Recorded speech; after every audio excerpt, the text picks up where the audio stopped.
wrong with this thing? Hello, everybody.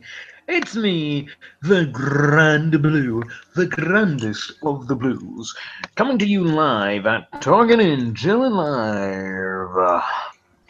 And of course, here with me is the lovely Bella. As you may notice, we have some new faces here.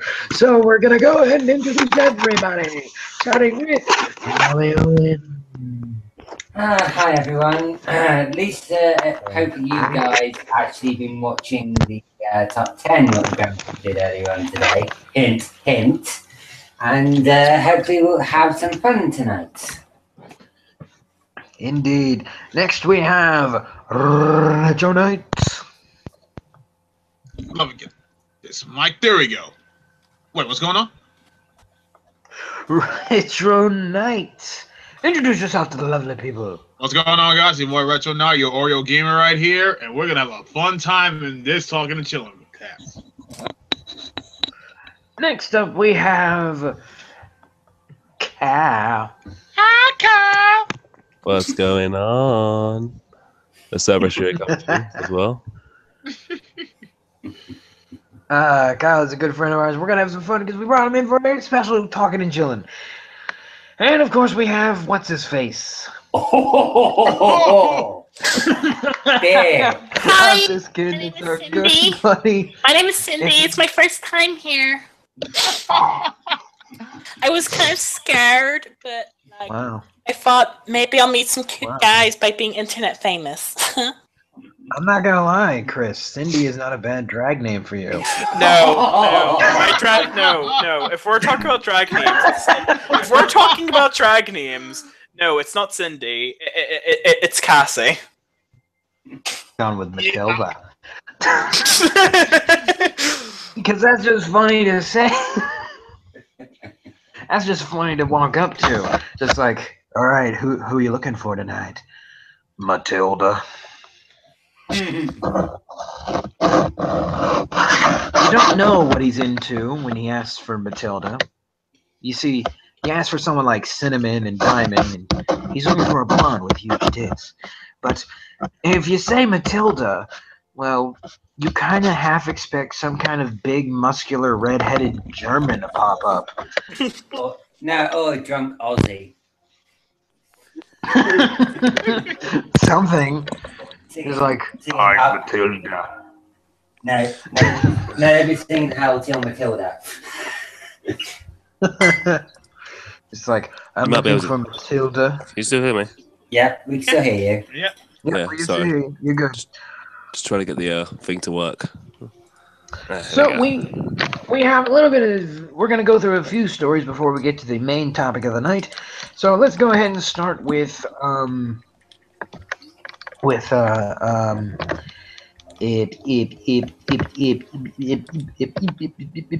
Borderlands 3. You sound like Porky Pig a bit.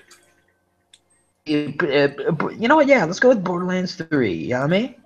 Yeah, last weekend after the Talking and Chilling Live podcast, Gearbox announced that Borderlands 3 is 90% done. And they were showing bits of the hub world and stuff in a new style of graphics. It's still the cartoony shade style, but they changed it up a bit. It looks really good so far. So the last 10% is the story, plot stuff, and the gameplay. Do we have any confirmed characters that we can play as yet? No, not yet. They only were showing the worlds so far. What I really personally hope for Borderlands 3 in terms of character-wise, instead of having a set character, maybe have the set characters like, for example, you had Lilith in the first game, them lot, and then you got the set guys in Borderlands 2. How about having all of them along? However, your character is one you make yourself, your own personal Vault Hunter. I personally would rather have be done like that. Yeah, I like it because I like it. Because like one of the fun parts about it. I was gonna say with the customized characters, you know what I would make, right? My own personal crap unit. But I think that actually wouldn't be a bad idea, being able to like maybe create a character that's like your own personal style of gameplay. You know, you can pick the style that you have a basic build that you can go with. You know, maybe you want to set it to a little more, maybe you want to build it more psycho related, but throw in the Gunzerker stuff in there, you know? Personally, for me, how I would do Because- mine, like character-wise, I'd probably go for like something like the commander, like accident, along with abilities of a siren. Yeah, but like something like that. You know, maybe you want to mix some stuff around. You know, Yeah. have kind of some of the abilities like being resistant to fire, or some resistance to just everything in general, or just Summoning being death able to have more trap. ammo. Being able to have more ammo, maybe more ways to heal your friends. You know, like everyone has a special style of gameplay that they like doing, and that's why they choose the certain characters to play as. But some people just go on looks. I know that Braxton Gamer, who unfortunately can't be here because he is currently watching the Gamecocks game, go Gamecock. You know, I know he picked his Gunzerker character because he liked the look of it. He looked, he And loved he the played badly. appearance of the Gunzerker. Owen, of course, chose the Gunzerker because he enjoyed the implications of having the ability to reload your ammo constantly. Not to mention, he's pretty much a tank. He is a tank. That's his role in that game. I enjoy the Psycho because he's just hilarious, and I love just him randomly screaming things. Yeah, I'm gonna ride you like these line. I'm gonna ride you like a meat bicycle. yeah. I'm the conductor of the boot train. I just love him.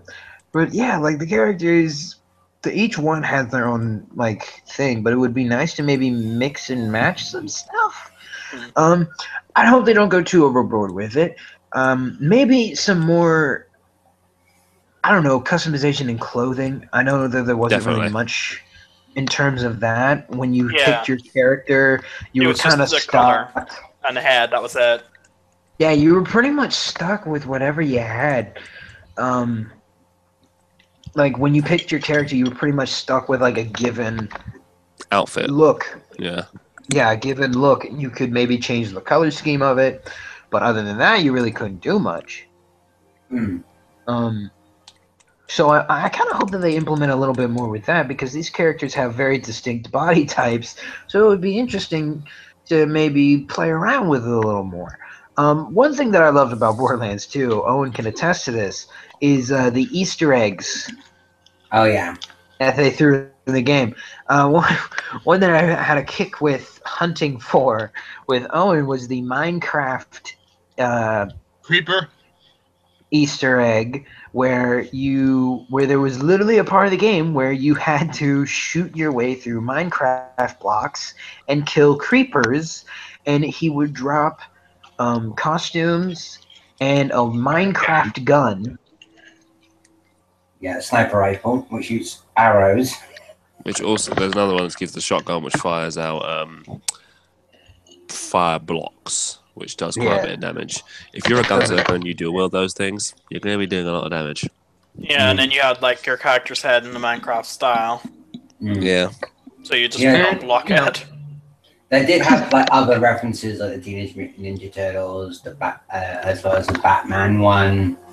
There was even a Dark Souls reference. Dark Souls you have one. to die a few. Yeah, you have to die a few times to even get to that one, which is pretty clever. You've just given me a new mission in Borderlands because I didn't know there was a Ninja Turtles. Yeah, Oh, you yeah. done that quest. You had to kill all the turtles in the right order, turtles with the mutant rats. And then if you kill them in the right order, you get Master Splinter, like a Splinter type character appearing in the area. I will have to show you that later on tonight. If you've done... Maybe also the Batman one because I didn't know there was the Batman DLC Easter egg. yeah, that's in the fridge area. Oh, well. Anyway, yeah, there's a bunch of Easter eggs in the game, so I'm hoping that maybe they'll put some more Easter eggs in this new one. I'm not sure what they'll do. I'm Like in the like in the pre-sequel, they did a Star Wars reference. yeah. So there's lots for them to work with. Given that they've waited so long to make Borderlands 3. So there's plenty for them to start working with. I hope they do this either as a DLC or even just as like an Easter egg mission. I want them to mess with the Guardians of the Galaxy. You know that they're going to do that, right? Because it's the most popular thing. I know, but like Borderlands and Guardians seem like they would get along. Like these two things just seem like they would mesh very well together. Yeah. I kind of hope they will pull like appearances of it. I would love to see that. It? Oh yeah, that would be cool. That would be an interesting Easter egg. Just kill a clown monster thing and just a bunch of balloons. Shall I tell you one thing I wanted to do in Borderlands 3? They should make Tiny Tina as a playable character. Oh, they got to. They have to. Oh, that would be great. See, in terms of playable characters, yeah. If they don't go that full customization thing, I think Tiny Tina would be great. I mean, she's kind of begging for you to play as her. Yeah, Great. with her explosive personality. I'm not against. I'm like, I want her to be a playable character, but Shall I tell you what one of her skill tree is? It was going to be it's like badass eat chocolate chip, badass eat chocolate chip cookies. And I'm just saying right now, Owen, if you're gonna be putting Tiny Tina as a playable character, I want I don't know his name. I don't remember his name, but I love to Talk Flexington. Mr. Talk. Talk Oh Flexington. my God. What they should do for It's playable like characters. a beautiful love child between Macho Man Randy Savage and Hercule. With the- Talk. With the playable characters, what they could do, obviously they have a set 4 every single time. They had, I believe the first game was Lilith, Brick, Mordecai. Mordecai and Roland. Roland's dead. Roland's dead. dead. Unfortunately, yeah. Oh, Lars. Jack killed him.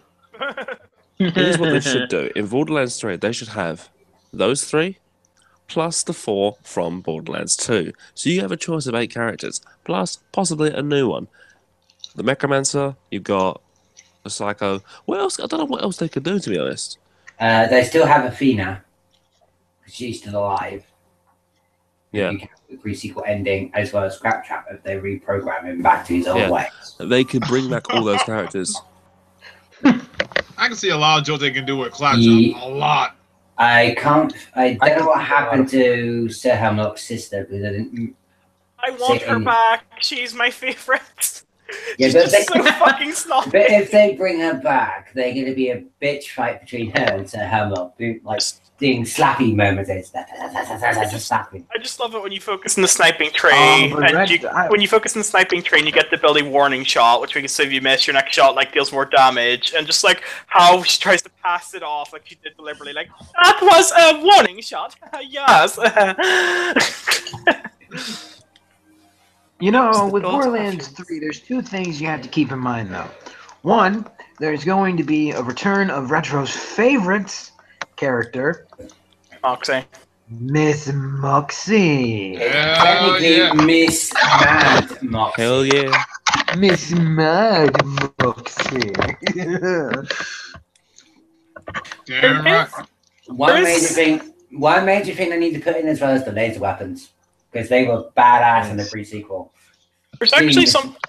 Yeah, sorry, go on. Is that like Miss Moxie's laser? What was OP? Someone's another phone thing- going off. Another thing to keep in mind with the Return of Borderlands is the story. I'm very curious to what the story is going to be. If you play the ending of the pre-sequel, it's hinting what's going to happen in the third game. Okay, I have not finished the pre-sequel, but I know that Jack is dead. There was something that happened at the end of Borderlands 2 that was slightly similar. Now, this is where it's hinting on the multiplayer theory for me. Remember how when they picked up that map, all those vaults and different planets started to appear? Oh, right. And obviously, Brick goes, dibs. You can't go dibs on loads of vaults. What I'm thinking is maybe the Borderlands 3 is they could do a multiplayer thing where it's a different planet where loads of other Vault Hunters are looking for this one particular style of vault. Owen and Retro, you're gonna hate me for this, but I'm gonna go ahead and make a prediction. Gonna hate me for this. I think Borderlands 3 is going to be what we wanted Destiny 2 to be. Grant, what the hell are you saying? No, hold on. Sorry, I was in La La Land. What was that? Follow me here. Choose wisely, Grant. Choose wisely. Follow me here. I'm thinking the Borderlands team, to get the vaults in an interstellar kind of thing, will have to go into space and go to planet. They kind of went into space in the pre-sequel, so yeah, it does bother me. They can go over the top of the environment design here. They really can. Choose wisely, Grant. Choose wisely. Wait, Retro. What if I pitch you an idea here for a new DLC level? Ready for this? I'm listening. Planet Torque. Wouldn't it An just be an entire explosion? planet where the core of the planet is a battle arena. Go on. And when you beat the DLC, the planet blows up. Sounds like something that Michael Bay would do. It sounds like something Mr. Torque would do, doesn't it? It's like, holy crap, that battle was epic! We're gonna do this up with a bang! And then he presses one button and then the whole planet just starts to blow up.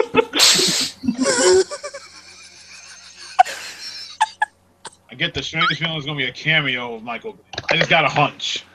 I'm just thinking what they're gonna do with this game, and now I'm thinking to myself, I want a Torque planet that he can inevitably blow up. You know that he doesn't own his own company anymore. That's just it. He's gonna start a new one with a Torque Death Star. That's basically Hyperion's satellite. Was about to yeah, no, the Torque Death Star. Could be fun. Yeah. It could be I just want to know in the third game about Miss Scarlet. Since she survived that incident in the DLC. Oh man, and I know I made jokes about them in the past, but I kind of am excited. I hope the Moxie kids come back. Did you play the Tales of the Borderlands series? Yeah, I was gonna say, have you played that? I have not. Scooter's dead. Yeah, Scooter dies in it. And this is something I was trying to say earlier. That's one thing I want Borderlands 3. I want Tales of Borderlands to actually have some influence in it, because I love the characters from it. Wait, Scooter? Who's Scooter? Scooter, Catch Your Eye. Dies. Wait, no, I'm talking about the fat chick. Oh no, for all we know, she's still alive, but like, love her on Scooter, he's dead. That were great. I don't care about that one. I just wanted the fat one back. But Scooter was like one of the funniest ones as well. I will admit that thing was just came out of left field of how fucking sad it was, because it seemed so dumb. I mean, don't get me wrong. I love him, but let's be honest. I had more fun with Miss Junkyard over there.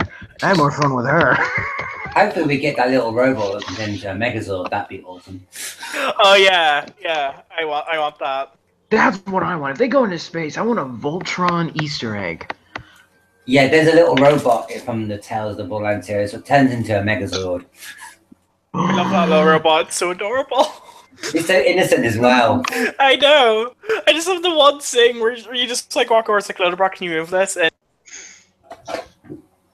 he's like, oh, don't worry, I understand, with the happy eyes. But yeah, no, Chris, I think you make a good point, though. I hope this Tales of Borderlands does make some kind of influence into the new game, because, you know, if it doesn't, it kind of makes that game pointless, doesn't it? Yeah, because there's one of the main two characters actually bought Hyperion and changed it to another company. And bought the other company what was. Yeah, and one of them down.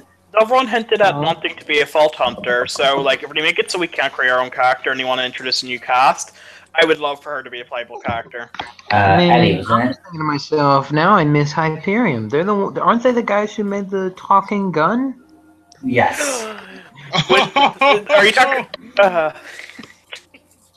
Yeah, the sniper rifle. The sniper. For those of you who are unaware, who have not seen my Borderlands gameplay, I favor, on occasion, a talking shotgun. Swapping weapons! I love the talking shotgun. Every time I shoot him, he'll just say kill, kill, kill, kill. Like That robot that tries to kill us. Yeah, there you go.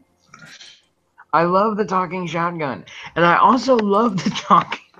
I gave Retro one of these because I wanted to annoy him. Oh, he annoyed the hell out of me. So one day, funny story of Borderlands. One day I got 2 sniper rifles from Hyperion.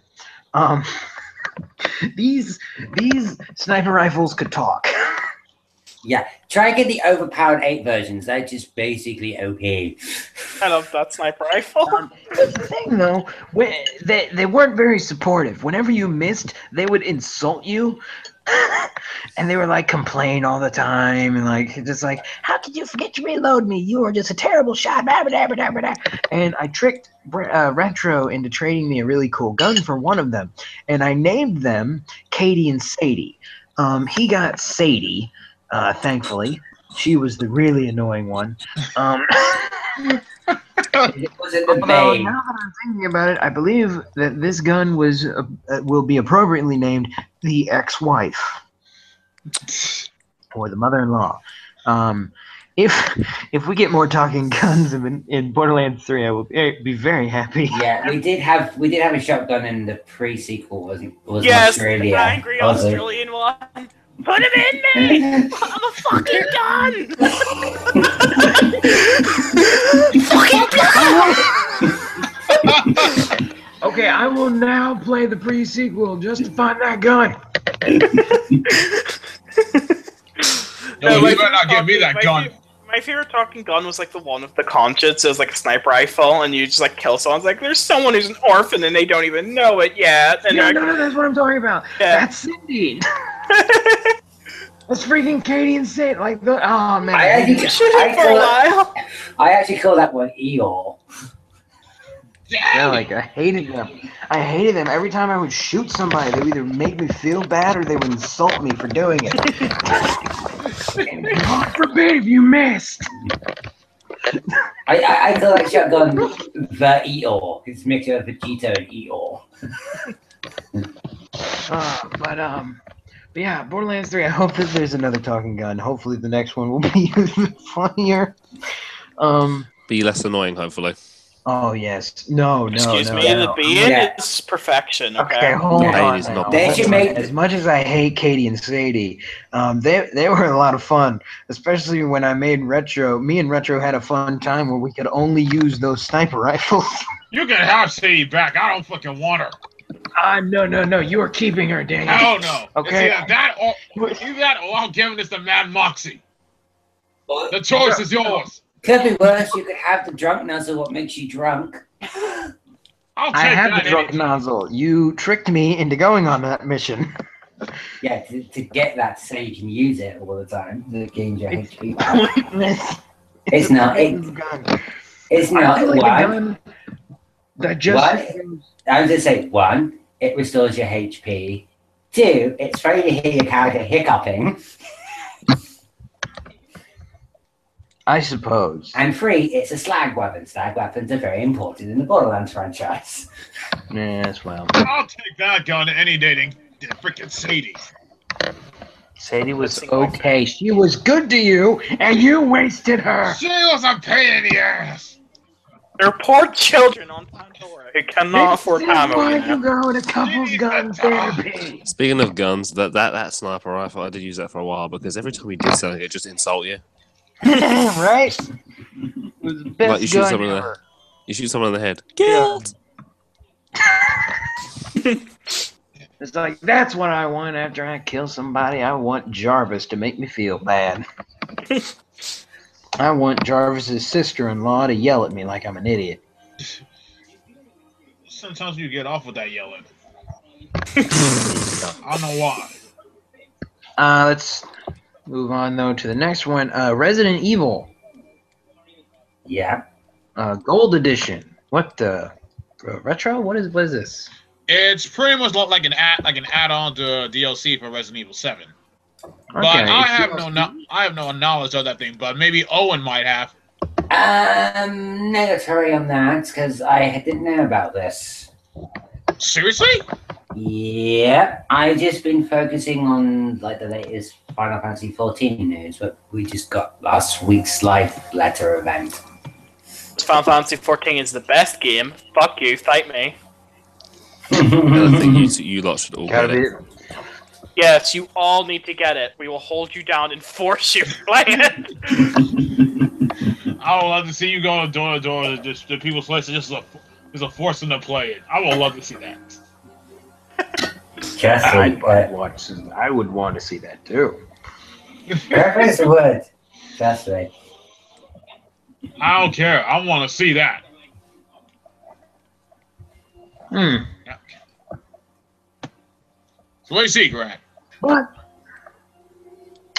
But let's move on to the next fabulous topic. Oh wait, maybe I can bring that other one up. Should we talk about the Destiny 2 thing I told you about earlier on today? Or this evening? We are not talking about that. Yes, we have to talk about it. But we have to talk about it because then 14 will sound way better than that trash. So I approve. Yes. Go for it. I can't bear to say it. Yes. Destiny 2, right, has these loot crate bargain packs. They're trying to copy basically Overwatch, etc., etc. And they're doing is right. If you want to have a certain dye and dye the same color to all your armor pieces, you can't. You have to get exactly the same colors once. And the only way you can get them is from the loot crates. And the loot crates will cost you a microtransaction. And as well, I'm not surprised. And with the dyes, you get like special buff items to buff up the stats. Just when you thought Destiny couldn't fuck you over, they found some lubricant and did it again.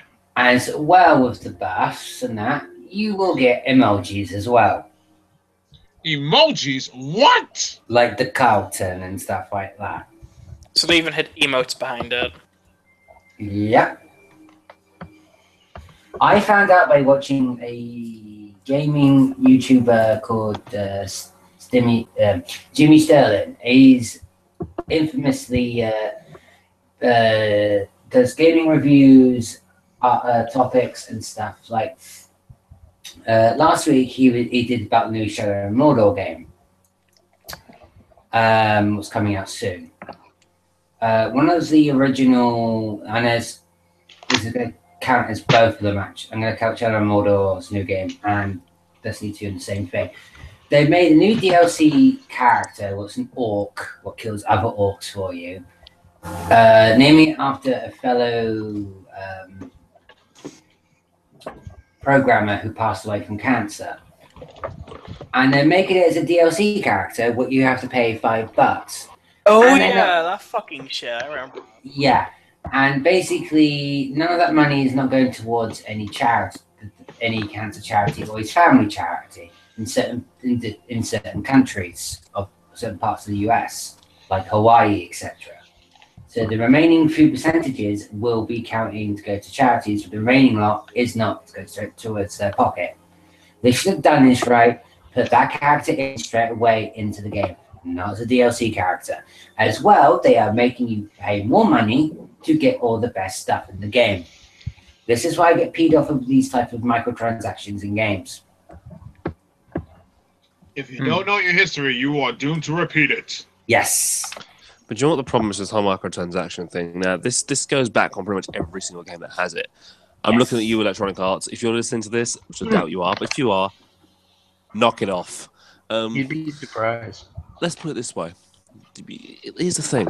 Why is it you want these microtransactions to stop? You got to take away what they want. They want your money. Don't buy them. Don't buy the microtransactions. Don't use the whatever it is, like the boosters or anything like that. Show them that we aren't going to stand for this. We're not giving you money for shit that should be in the game already. Here's how it would work. If they do take it away, then they're going to realise this ain't going to work. They'll change it another way. You've got to take away what they want. Because microtransactions in games are only going to continue if we keep buying into them like idiots. But don't forget what Halo 5 like when like freaking with 343 when they made like millions of dollars off of microtransactions alone.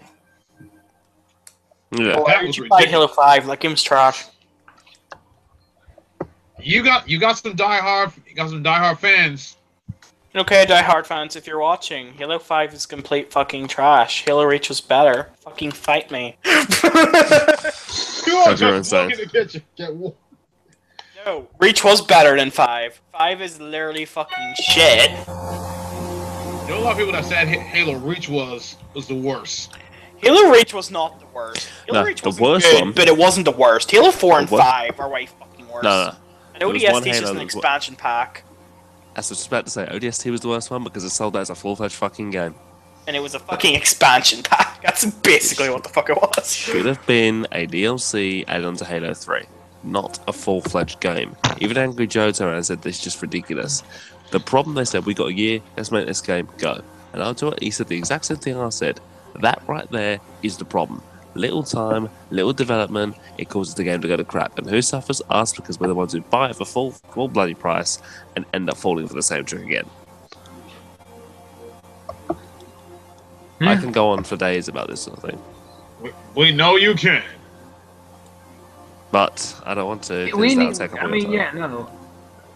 point is we just need to stop giving into them, which is not going to be easy.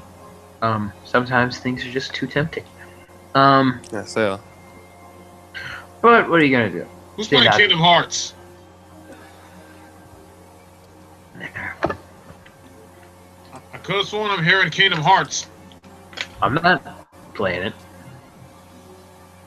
Oh wait, never mind. I'm hearing something different. My bad. Scratch that. Maybe you're hearing it, maybe not. I don't know. Anywho, next topic, gentlemen. I'm just trying to figure out if we don't talk about them enough, so we'll talk about this before our final thing. The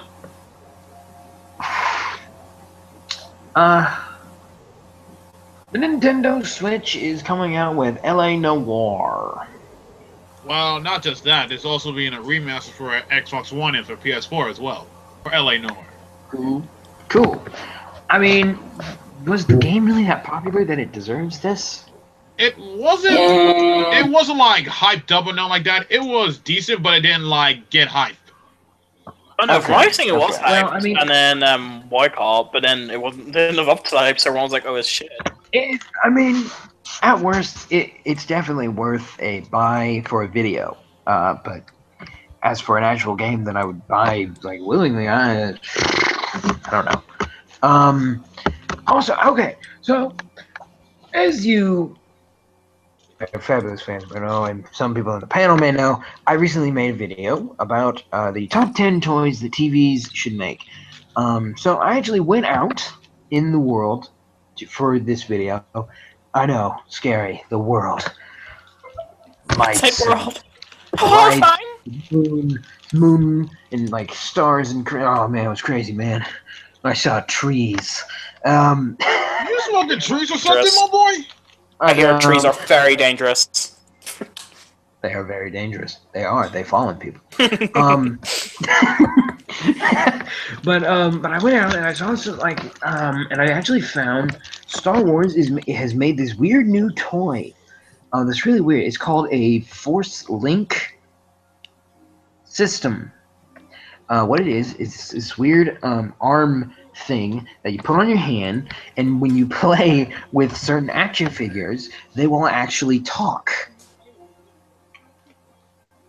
and interact with like each other when you're holding them. Like they'll talk, they'll just say things. It's like if you're. I bet that there's one program going, "Mommy, he's touching me. Mommy, he's touching me." And and they'll also do this with some of the aliens. If you're holding one of the alien figures next to the Force Link system, it'll just make the noise as you're playing with it, as you're moving it. I can see some programming that it's going time to probe you. Here's my thing, though. As cool as an idea this is, I have a problem with it. Like, don't get me wrong, I find this to be fascinating. Fascinating technology. To be honest, I had something very similar to this when I was a kid. When I was a kid, I had the Rescue Ranger action figures. And I had the action figure, the Rescue Ranger playset. For those of you who are unaware, the Rescue Rangers would sometimes were these guys and girls who were like overly buffed, and their character design was overly buffed, and they were specially designed, like trained to deal with disasters, and some of them had everyone was trained to deal with a disaster, but some people were specialists, so that's who would lead when like a certain disaster would happen. Like if a flood was going on, like the Rescue Rangers came around and got people to safety, and that's it. That was their job. And they would have backpacks that would talk to that would make they would talk in the station. You could hook up their backs to the station, and they would interact with the whole system. Like they would just talk to each other, which was kind of cool. However, I didn't really use it that much other than to laugh at it because it was possible. And the problem I have with this Force Link thing is it's a terrible thing to do to children. It's terrible. We're already running out of ideas, people.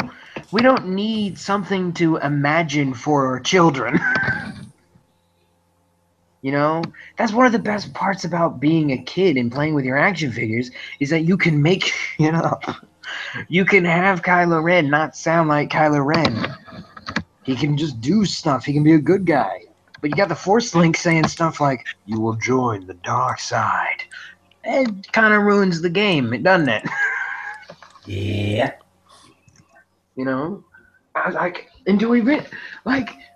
When you're playing with action figures, you do the voices yourself, and that's kind of half the fun. And I'm just thinking to myself, man, as cool as technology as this is, why are we having something imagined for kids? They're the only ones who can imagine nowadays. Nope. We just released a new reboot of It. But we're definitely running out of ideas. Don't make it worse. But speaking of kids, we're going to now move on to tonight's main story and topic. The Powerpuff Girls are back with a headline that will change the world. They're finally adding a fourth member to the trio. Uh-oh. This is a new Powerpuff Girl whose name is Bliss, which is kind of a weird name. Let's start there. And hold on, this character. I'm going to see if I can pull up a picture of Bliss so I can show you guys. She is weird. She is a very weird Powerpuff. Retro, you know a little bit about this character. Lisa isn't ginger. She is not a ginger. No, the character called Ginger, the one that was the ones the girls made. No, that was Bunny. Bunny, or I thought his name was Ginger. I thought. No, I wish it would. I wish. No, see, that's the thing, though. Bliss isn't Bunny.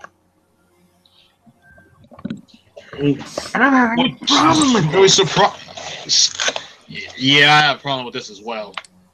I mean, these guys keep saying, no, guys, we're totally huge fans of the original Powerpuff Girls, man. We're totally a big fan.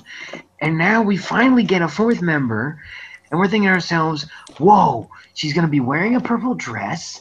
It's gotta be Bunny. Nope. So she's not going to be a retard then, basically. We're not entirely sure. We're not entirely sure, are you? We don't know. I don't think so. I don't think so. She's gonna be retarded. See, here's the thing, Owen. She's very.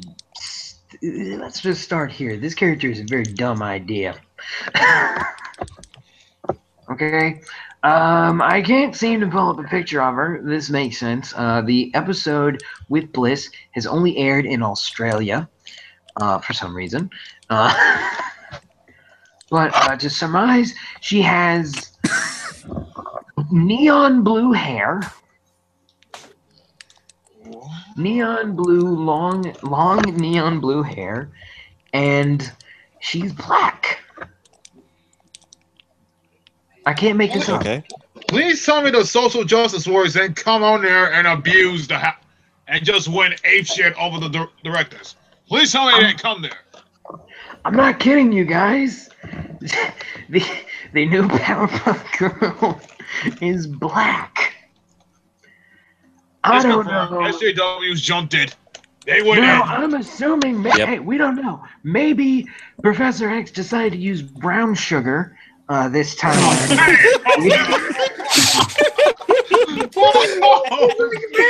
He want the brown sugar. He went for the brown sugar. Holy shit, the hangout just got racist. I like it right there. Now, hold on. What the hell, Where's my Greg? chicken and waffles?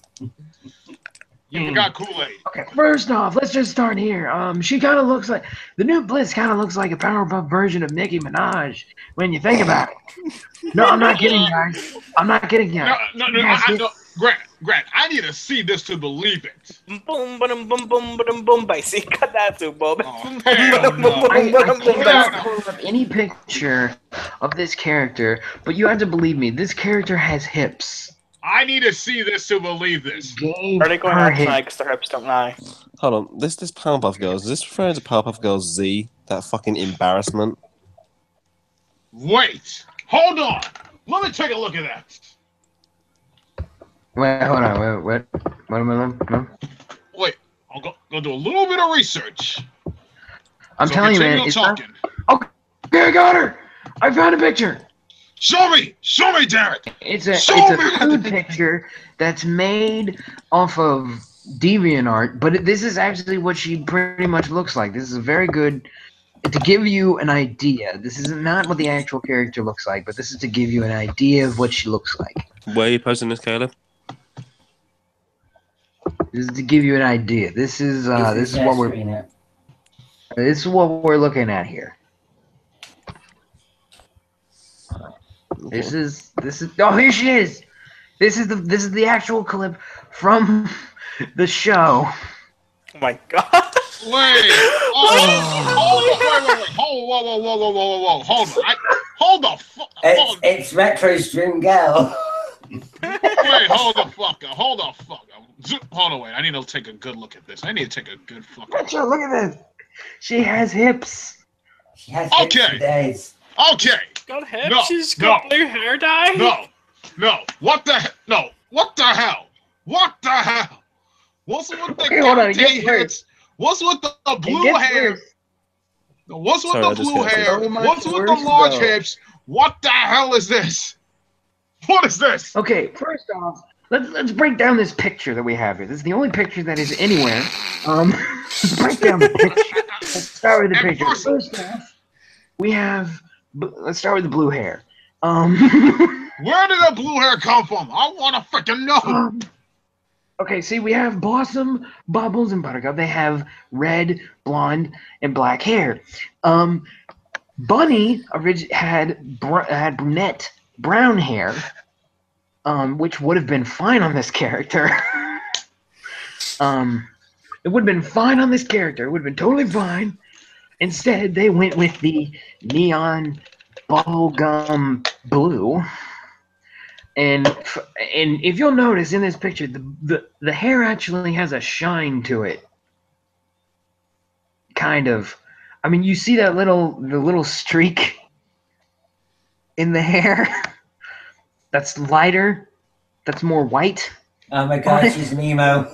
Well, I can say, it's like my initial reaction when I first saw it was literally this.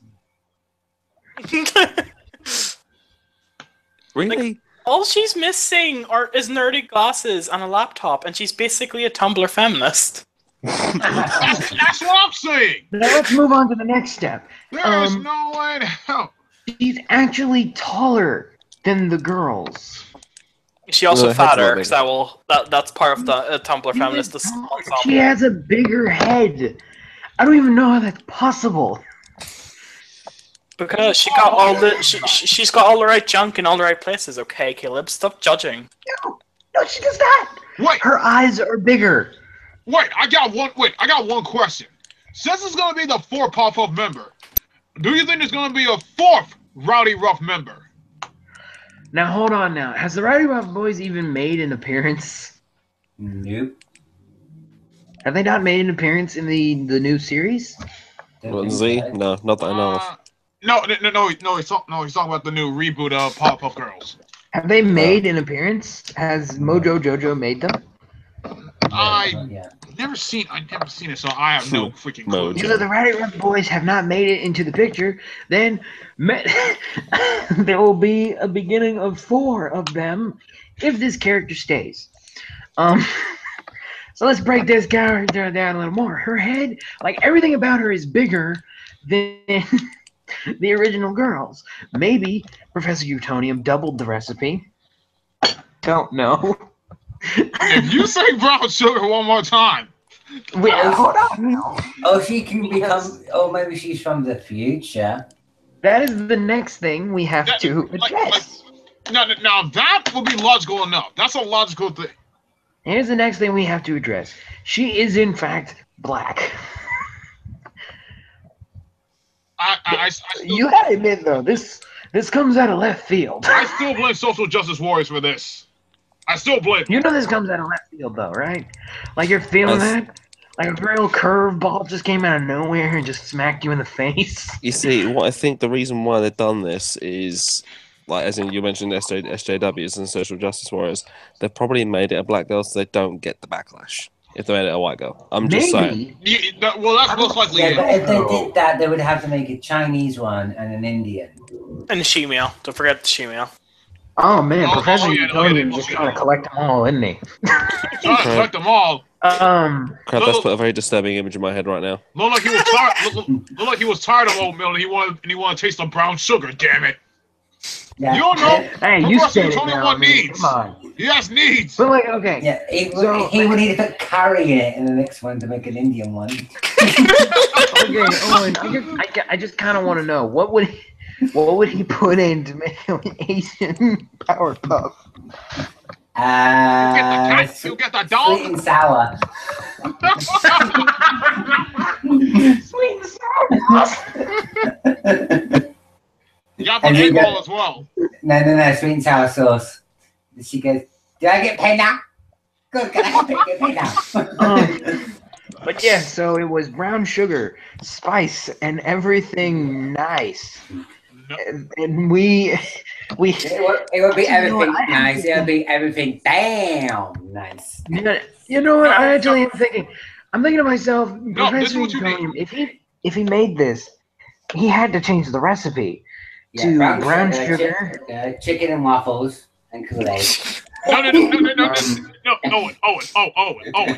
It's chicken and waffles, Kool-Aid, cornbread, some R&B song, and a hint of weed.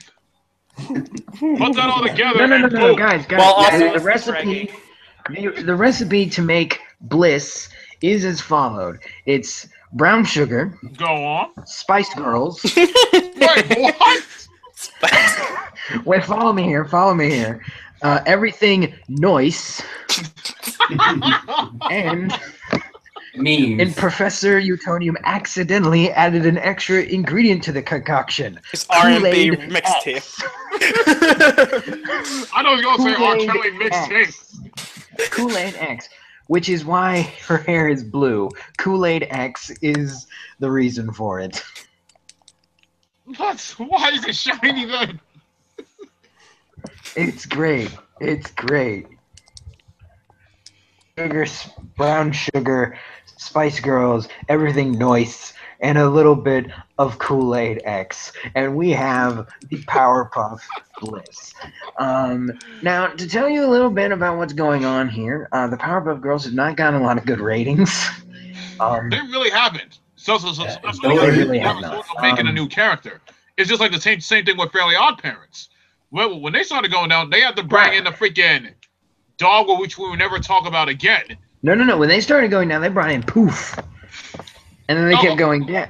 And Poof saved them for a good bit because he was cute and adorable. Then they brought in the dog. The dog did not work. And then they brought in the girl. Which was the dog and the girl were literally horrible. Was like what? The dog and girl were terrible. Dog and girl like were terrible. I will accept the baby just because I like the fact that they made Cosmo pregnant. I will accept. I love Poof. I love Poof as a character. I also love Foop, the reverse Poof, and how he can talk. You're like really evil. He has an evil British accent, and he can talk. And Poof is just like Poof Poof. I also love that he's a square. He's literally a cube. That was unique. Yeah, it was pretty fun. Also, oddly enough, Anti-Fairies, the reverse Wanda had the baby, which brings up even more questions than answers. Because, I mean, there's just so many questions. So many questions. But anyway, back to the Powerpuff. So the Powerpuff Girls. So the story is that there is going to be a 5-part movie event, where Bliss will be introduced as a character in a Powerpuff movie event with 5 parts. It will first premiere on September 17th. So mark that date in your calendar, Retro, because I expect you to watch it, because I need someone to sit through this with me. Why do I need to do this shit? Why? Because you enjoy the Powerpuff Girls. Yeah. It'll take a lot more friendship to get over this hurdle. Plus, let's be honest, I'm also going to have Braxton do it. I'm going to force Braxton to do it. I'm going to talk him into it. Anyway, but Bliss is a character who okay, so as far as I know the story, Professor Utonium and the girls believe that Bubbles is talking to an imaginary friend named Bliss, and it turns out that Bliss isn't an imaginary friend, but is actually a 4th Powerpuff Girl who actually calls Professor Utonium Daddy. Wait, that doesn't sound accurate. Yeah, that's the story as I understand it. Like Bubbles has an imaginary friend that turns out isn't an imaginary friend, but is actually a real person. Is a 4th Powerpuff Girl. That's the dumbest thing I ever heard of. No, it's not, because I have a theory.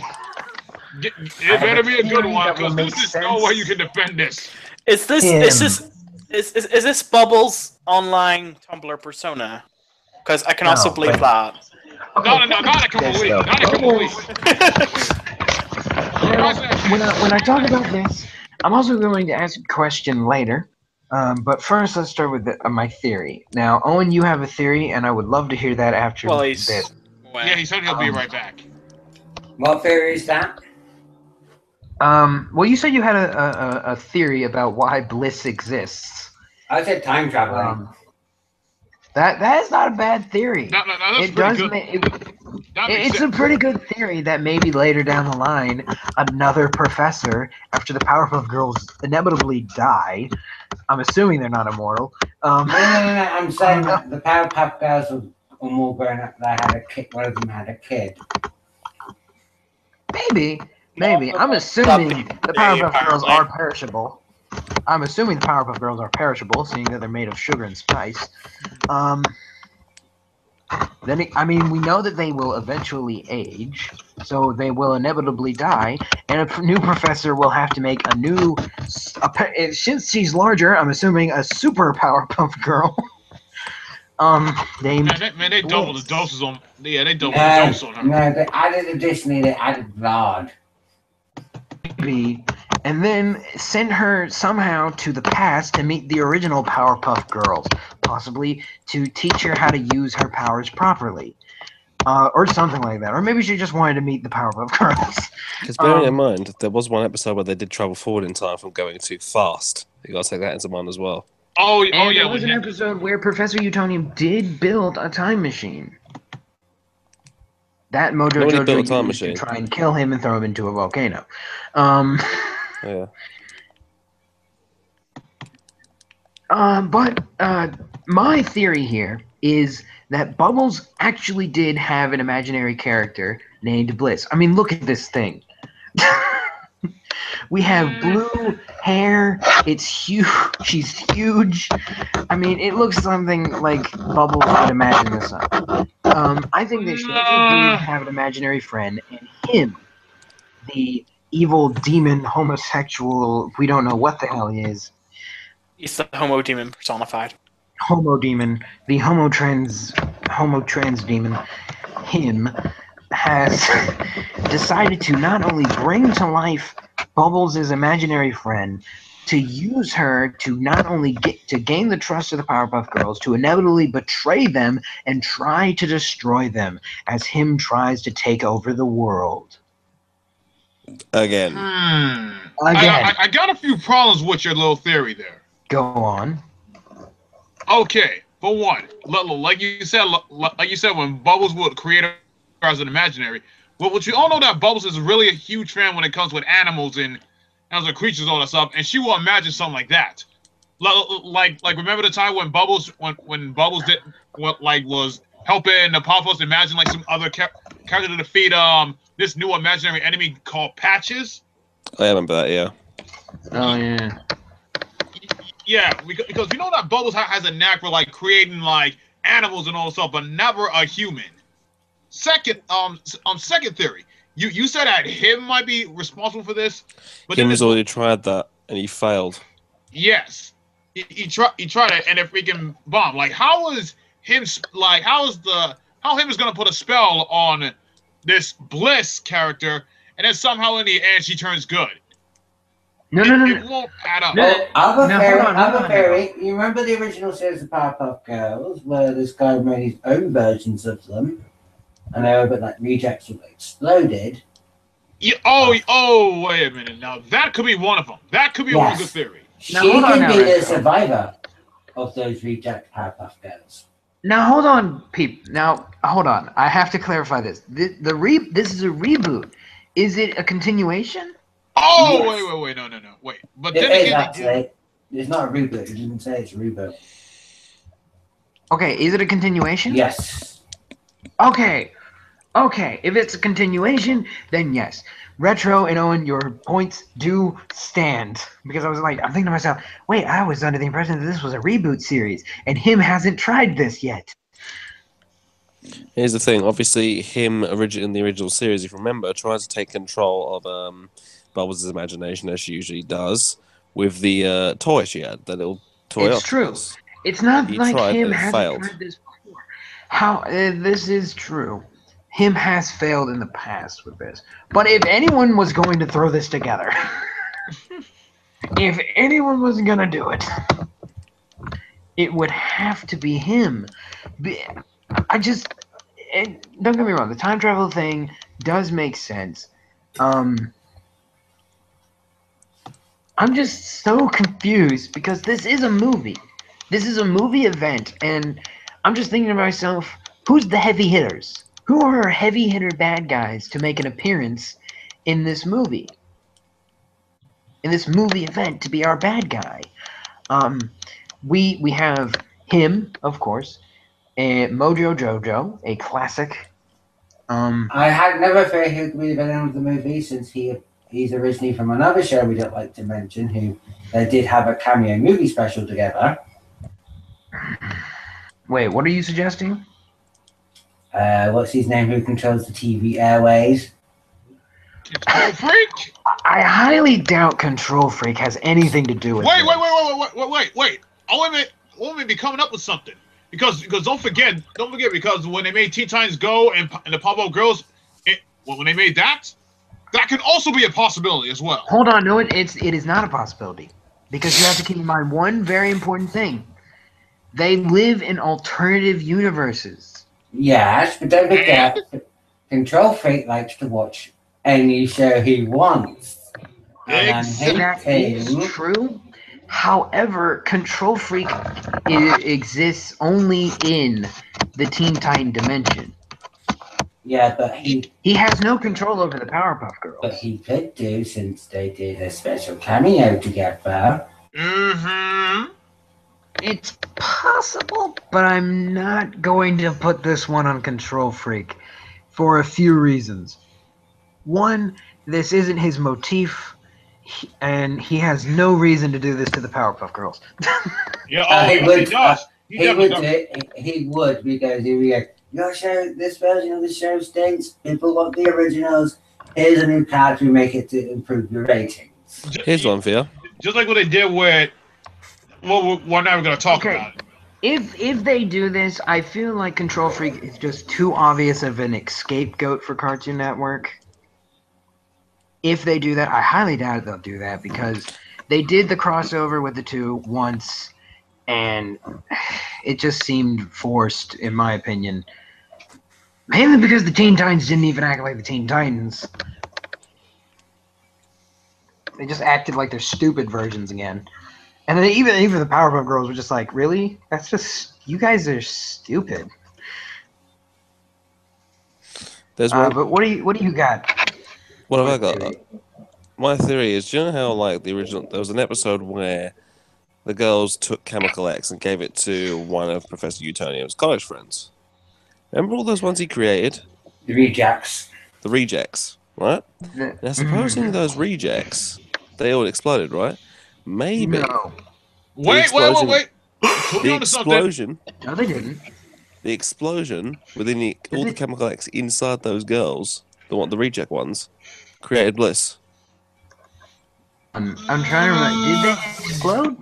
Mm-hmm. Yeah, they did exploded. I thought some of them survived on a different planet. Huh. No, all of them exploded. They told the original Powerpuff Girls to leave. Oh, okay. I mean, that is very possible. You see what happens with Bunny. I do like it, and it's a callback to a very obscure episode. Also, remember Bunny, how she died? She became unstable. She also and exploded. She exploded. She was an unstable Powerpuff. Oh yeah. Let's be honest, the ones in that reject factory were very unstable. Yes. Here's my thing though. So we're implying that Professor Utonium made this girl, or she assumes. Professor Utonium apparently has no memory of making Bliss, as far as we know. So anyone could have made her, and she just assumes it was Professor Utonium. So it's very possible that it is someone outside. You know, maybe it was that explosion. It is very possible. I'm also trying to think of other times that Chemical X has done strange things to people. There's not a lot of appearances of Chemical X too much. But yeah, that's very possible. I like the all these theories. I do. I'm loving all of them. I'm still like my thing in the back of my head is I'm just trying to think of a bad guy. You know, because I really think that the bad guy is going to have a big role to play with Bliss. Which again, I'm not even gonna like. I'm sure people have already ranted and raved about how Bliss isn't Bunny. Which is Bunny was slightly destroyed disappointing. because she was unstable. She's fucking gone. I know, but everyone's under the impression that this is a reboot. Even I thought it was a reboot. No. I didn't know it was continuing the story of the girls. It's like when people thought Samurai Jack was a reboot, and that wasn't. That's a That was a continuation. continuation. But anyway, I mean, well, in this show, in Samurai Jack's defense, at least Samurai Jack kept the same animation. Yes. You know, Powerpuff Girls True, got a but- brand new animation. To a degree. I think the same with Dragon Ball Super. A lot of new shows have been given new animation. Fair enough. And that's not even a reboot, that's a continuation from Z. But, Yeah. you know, Bliss being the fourth member, do any of us believe that she's going to stay? Depends. I think how... I think she'll betray him. Something like him or Mojo Jojo will get involved, and then they'll betray her. So Yeah. she will betray Because a him. small part of me thinks she's going to blow up. It depends how popular she is in the ratings as well. Or she'll die. I mean, something that like might be why they're doing a 5-part movie event. Maybe to see how Bliss does after the 3 episodes, and then on the 5th one, they're like, okay, let's just blow her up. Failing. Blow her up. We'll find out with a certain commentator I watch called Boomslayer. He does all the reviews for the Dragon for any shows, bits and pieces. He does watch the Powerpuff Girls. He does like a weekly review of each episode he's watched. So I'm not gonna hate on Bliss entirely yet. I definitely have gripes about her because she looks like she's gonna have some kind of big plot issue that we're gonna have to deal with. I think what's gonna be the turning point for me is a story. basically, Need I to was know. gonna say she basically looks like character from Batman, Batman Beyond / Batman of the Future. You remember that female character Terry was a friend with? So again, what character? Do you remember Batman of the Future for us, but the States call it Batman Beyond? I have not seen. I remember Batman of the Future. I didn't watch that as a kid. So I wouldn't know. Terry had a black female friend who's a bit like she was like the replacement of the future version of Batgirl, but she didn't actually do any of the crime fighting, but she was basically assisting Terry with bits and pieces halfway through the show. Do you remember that, Caleb? I mean, Gran?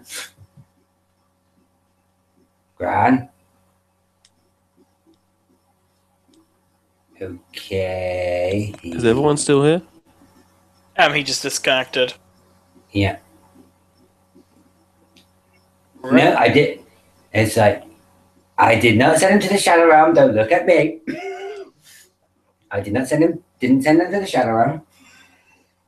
You don't want to be talking about Yu-Gi-Oh! After the argument we had last night. Oh, thank God he's back. Okay. Am I back? I'm back. Yes, you are. You guys can hear me. Yeah, I was just saying, that character looks like the female character from Batman Beyond. Tokenism! Anyway, now where was I? Right. With the new power buff, we need to talk about superpowers. Okay. Does the ability to make you check your privilege? and every time she every time she ends her compass, and after she ends the sentence, and she goes, mm-hmm. Wow, we're going out there. This is getting horribly racist. And she snaps her fingers as well. To be fair, the sassy black woman archetype, in my opinion, is the best archetype, and not because of a racial thing. I just enjoy that archetype. But my thing here is with this new Powerpuff Girl, she's definitely going to have the same powers as the girls. But if we do recall, if this is in fact a continuation, we have to account one thing. Bliss Each Powerpuff Girl's got a unique ability. Every Powerpuff Girl has a unique ability, even if it's something really stupid. Yeah, so check your privilege. I think she's got a supersonic scream. No, nope, that's they all have that. They all Bubbles is they can all do it, but Bubbles is probably the strongest person doing that. Yeah, no, they can all do it, but Bubbles is the one that usually does it. They all have that power. For example, Blossom's ability is to breathe ice. Oh, fire. Or fire. No, they can all do that. No, they can all breathe fire. They can all breathe fire, but how Blossom can breathe ice. Blossom can breathe fire. Oh. At the end of the episode, we discover she can breathe ice. At the end of it, she starts breathing fire. Yeah. Whereas Bubbles is one is able to speak different languages. Mainly Spanish. Mainly Spanish. She can also talk to animals. Yeah. Multiple languages. And Buttercup, poor thing, can roll her tongue.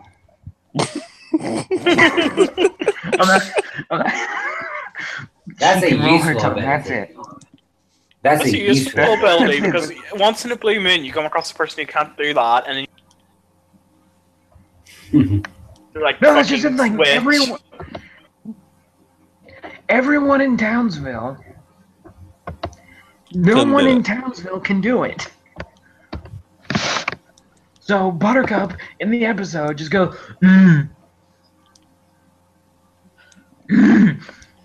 and then all of a sudden does that to everyone, just like in their face. So that's her ability. Her ability is sticking her tongue and rolling it. She can roll her tongue when she sticks her tongue out at people. That's what she can do. So what is dear old Bliss gonna do? Make the enemies dance. Maybe. She definitely needs something. Or puts him to sleep by singing. Now, I know that this just seems ridiculous, but I kind of hope that she has I hope she's like a Super Saiyan Powerpuff Girl. And that's why she has blue freaking hair. You know? That's her thing. She can become twice as powerful as a Powerpuff Girl. Her hair becomes a parachute device. Maybe that would be cool. That would explain why it's so weird. She can stretch and bend her hair as she pleases. No. Her hair turns into an afro. Hold on. There's a villain that can already do that. There is a villain that can. No, Sedusa can only like grab people with it. But yeah, you're right. I mean, she does technically exist. Yeah, but then she has lost her hair though. It's been all cut off, remember?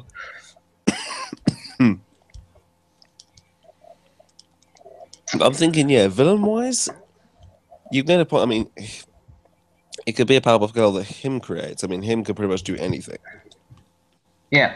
I mean, he recreated the Rowdy Rough Boys. He turned the doll into a demon, and he sent the Powerpuff Girls into a nightmare realm of pure horror and damnation. That's the time travel thing I was talking about. They didn't. There's a theory that their teacher writes down. Apparently, it's not entirely fake. The faster you move, time slows down. But they went so fast that they ended up jolting themselves, throwing themselves into it. They basically used like the entire body was like a DeLorean. They got so fast they threw themselves into the future. Maybe that's of Bliss's what would happen. Thing. Now that would be cool if Bliss's power is time travel. There'll be so many freaking plot holes in there. A lot. The time traveling Powerpuff. Yeah. Well, I mean, maybe you just move that fast. If it's time traveling, then it can be very, very easy to confuse to mess it up. True. But however, you make a very good you make a very good point, Kyle. Though. Having the time travel theory is very good. We do need a villain. This isn't a movie event without one. So now, don't get me wrong. It is very possible that this is their chance to introduce a new villain. But I don't see why you would when you have such a powerful villain like him to use.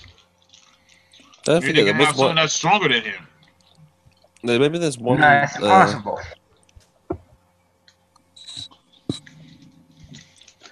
Now, look, I'm not going to say something stupid like, oh, it must be Princess. Oh, no. Actually, oh, no. Grant, don't say it. Don't say it. If you say it, it will happen because you know that's stupid. Spill the beans, boy. Okay. I think Princess is going to be the villain. Yeah, she'll try to befriend her or something like that. I'm causing her to betray them. This is going to be the line. This is going to be the line that they cross. If Bliss is the fourth member of the Powerpuff Girls, you know how Princess Moonbug's going to get triggered. Oh my God. Let's say that Bliss is the time traveling Powerpuff Girl that she is, and she has time traveled to become the fourth member of the Powerpuff Girls and fight alongside them temporarily just for funsies because she can. Let's say that Bliss is an official Powerpuff Girl and is here to stay for a bit. Let's say that that's the case. Princess will be furious. That not only is there a fourth, not only did they accept a new member to the Powerpuffs, but they chose Bliss over Princess. Now, I don't know about you, but I would murder her. I would murder her. I have a feeling that Princess, if this is the case, Princess is going to be our villain and is going to literally try and destroy Bliss. Princess is going to try and destroy Bliss so that she can take her place. And that's her thinking. If I can defeat Bliss, then I will become the fourth Powerpuff Girl. Hold on, you said about the ratings, right? About the ratings, how she's going to play out of the first 3 episodes. If her ratings are bad, they could do that. They could turn around and say, yep, they need to get rid of her, and then she'll end up being fighting Princess and end up losing somehow. She could lose epically. She could lose big time. Because don't forget, there was one episode where fucking Princess did pound Bubbles and Buttercups to the bloody ground. Oh, that is true. That was nuts.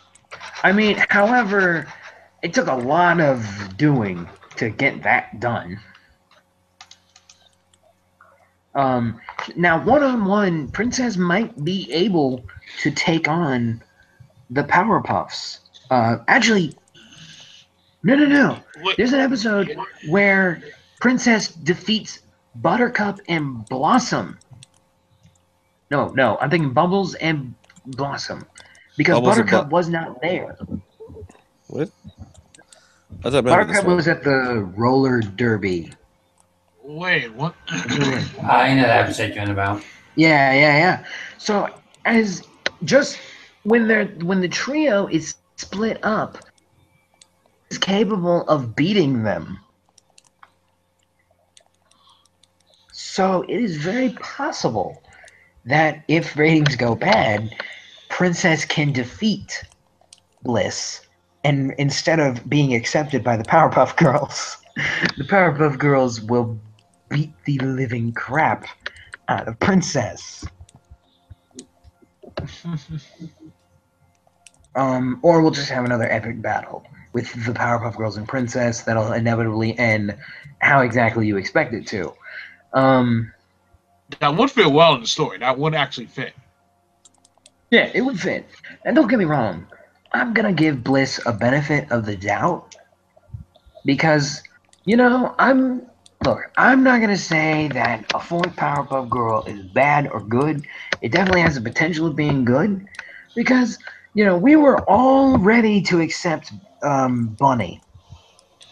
We all had that moment in that episode where we were just like, yeah, Bunny would be kind of cool. You know, we've all accepted. We've accepted it. We have accepted a fourth member. If they were gonna do it. Bliss is definitely weird. It is very strange. She doesn't exactly work with the whole Bubbles, Buttercup, Bliss. Unless they're gonna change up some of the order of the names. I still can't get over those freaking hips. I can't get over that. I can't get over the fact that the size of her head. She's going out tonight, Retro, because her hips don't lie. Yeah, she has that song by Shakira and Beyonce. I'm going out tonight because my hips don't lie. You know what? I think this was a fan-made Powerpuff that someone saw, and it just was like, let's make it real. Because they had that Powerpuff Yourself app that they made on the thing. Maybe someone Powerpuffed themselves, and that's what came out, and then someone was just like, can we just make that real? Add hips. We can totally add hips. We can maybe she's the replacement for Miss Bellum. Miss Bellum was actually taken out because of SJWs. Yeah. I know, she was the best character. Wait, what? Wait, I'm here. What the hell is going on? Miss Bellum? Apparently, Miss Bellum was taken out of Powerpuff Girls because she was considered a unsuitable for children. How? I don't know. Wait, Miss Bellum. Miss Bellum, the mayor's secretary. Oh my god. What? Is it because of the weird jokes that we'd make over her in the mayor's situation? And she did have like some weird moments in an episode that looked kind of sexual. Oh yeah, that was like Seducer. that was Seducer with the whole pencil sharpener thing. Yeah, but that was kind of the joke. I remember that. That was the joke, though. They took out Miss Bellum. You see, this is the problem I have with the whole SJWs. They take them out because the kids nowadays are too wrapped up in cotton wool with the whole thing with this is offensive, that's offensive. No. Right? A child of that age is probably going to... Let's put it this way. Let's be honest. Who watched Powerpuff Girls? Kids. Young kids. Okay, yes, we did, but we're not going to go into that, are we? We were young at that age. Most of it's going to be the female audience. Come on, let's be honest. Yeah. It's going to be the female audience. If they're making sex jokes, I'm going to be real with you here. I hate it when shows are that sensitive. Like, that's one of the reasons that I hate Teen Titans Go. It's because people got too sensitive about all the violence in the original, and they kind of dumbed it down a bit. Okay, I say a bit, but no, they just butchered the entire series and turned them into fucking retards. That's what happened. I know that's what Teen Titans Go. And then you're telling me they took out Miss Bellum. Miss Bellum was she was a key character that you loved to see on the screen because she should have been running the show.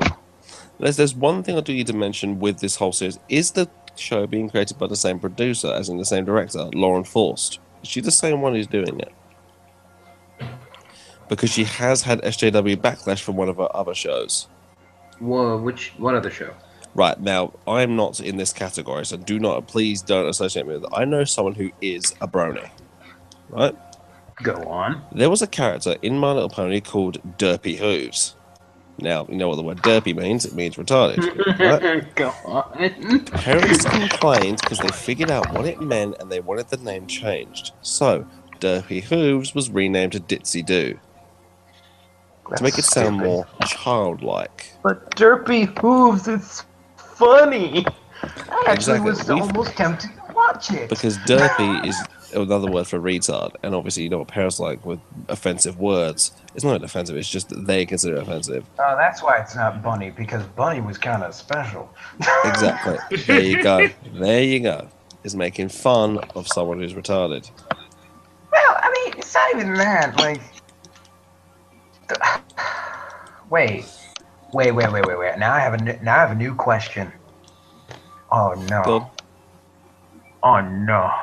If these sensitive jerkwads are doing all this, what did they do to the Green Gang?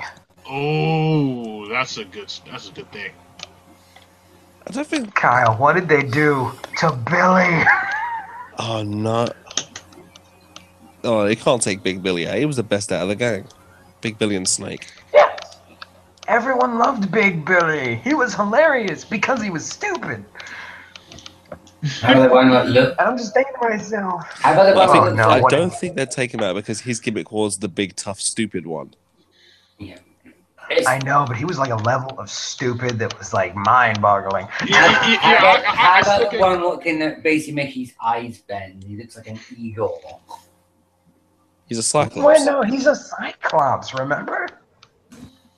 They still can't get over the fact when the Green Gang went to the mayor's house and prank called everyone, even Mojo Jojo, Fuzzy Lumpkins, and him, and somehow Billy exposed themselves. So saying, we're in the mayor's office, we're just prank calling everyone, and him, Mojo Jojo, and Fuzzy Lumpkins came in and beat the tar out of the Green Gang, all because of him. No, it wasn't even that. And the mayor came back. They were prank calling the Powerpuff Girls, telling them that him and Mojo Jojo were up to no good. And then he accidentally called Mojo Jojo. Yeah, that was hard.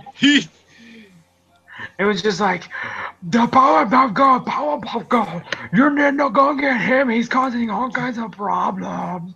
And they came in, Mojo Jojo and him. And I love the moment where Mojo Jojo calls him. And it's just like, hey, do you you will not believe what just happened to me.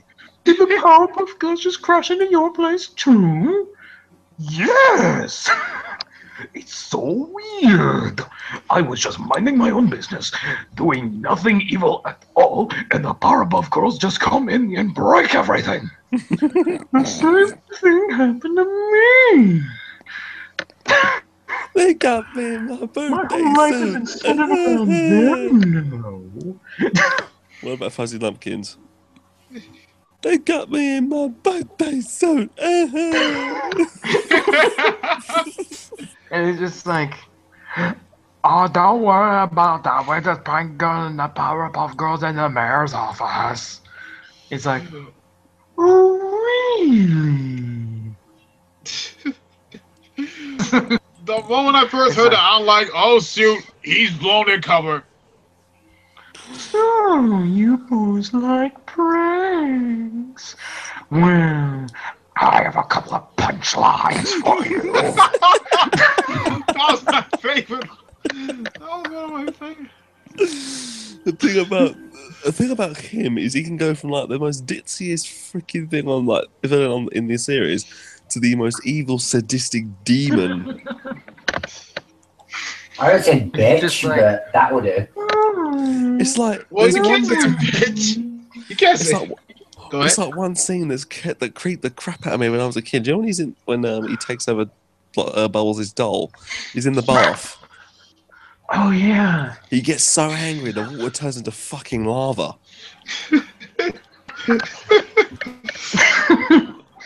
He's playing with a rubber duck. Oh, Mr. Quacko. It's like you can't predict what he's gonna do. Here's the thing: with the Power Girls, every single character has their own gimmick. Yeah, they all have their own gimmick, and the best part about the Powerpuff Girl villains is like each one has a distinct thing that they do with their voice alone. Yeah. You know, like Princess is all whiny, and she's gonna be like, yeah, and then Mojo Jojo, you better sit down when Mojo Jojo starts talking. Mojo Jojo is the evil genius. He's the smart. Mojo Jojo, evil genius, that is me. Mojo Jojo, the evil genius, who is the geniusing of all of the evil. For I am the evil Mojo Jojo, and you cannot undo my evil, for it is the evil that cannot be undone, because it is the evil done by me, Mojo Jojo. That's the thing. He monologues, right? He's the master of monologues. He can monologue, right? I tell you, like for example, him is just demonic, but he attacks people mentally. Whereas Mojo Jojo would just make a machine. Him loves playing mind games. My favorite episode is literally an episode where him and the professor have a bet. I love that one. Over free pancakes. Now, girls, if you don't answer my questions, then the professor's going to have to pay. Like, he could have said anything else, but because he said it evil, like he went from one way to the other, it's just like, wow. It's like, there's another, one of my favorite episodes was when Fuzzy Lumpkins was just like really overprotective of all these things. Get on my property! It's like this big ass boomstick. And he just goes batshit fucking mental. See, I loved it when Fuzzy Lumpkins was mayor. Oh, that was hilarious. And then there was, and then another distinct character that you can always count on is the Amoeba Boys. Oh yeah, the tryhards. The Amoeba Boys. We're gonna, hey, Powerpuff Girls, you better throw us in jail now. Why? We littered. But I told you should have took. Do the part of the end where they go, "But I should have took the orange." Now look here, Powerpuffs. You'll never stop our evil plan. What did you do? We took a can of soda. Yeah, and we didn't recycle it. We threw it in a normal receptacle. You see, that's the thing. Evil. When you, like, for example, some of the shows nowadays that were on the Cartoon Network at that time would never make it back onto there now. Because people would just the SJWs would just rip it out saying it's disturbing. Can you imagine if they re-released Courage the Cowardly Dog? Oh my god. Oh, yeah. They will make everything. They will freaking mess up all the monsters. All the monsters, uses will still stay the same, I think. No, he wouldn't. He wouldn't be able to kick him. Oh, yeah, he wouldn't. Because animal cruelty. He wouldn't be able to kick him. He could scare him, but he couldn't kick him. Oh, God, good point. You wouldn't be able to strangle him. He could not hurt him. He could scare him all he wants, but he can't really hurt him. He can't kick him, choke him, nothing like that. In the show, Courage the Cowardly Dog was beaten, he was fucking choked, he had his fur shaved. Every time he'd get up and do that stupid fucking laugh.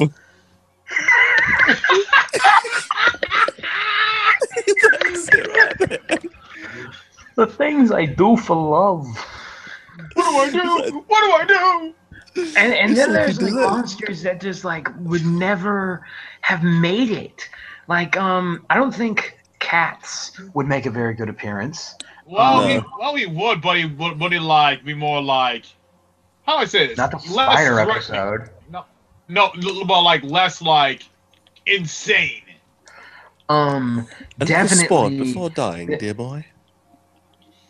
Okay, definitely. I know one character who would never make an appearance if they redid it. One character would never. They would. You know the one, the creepiest episode that anyone will ever say.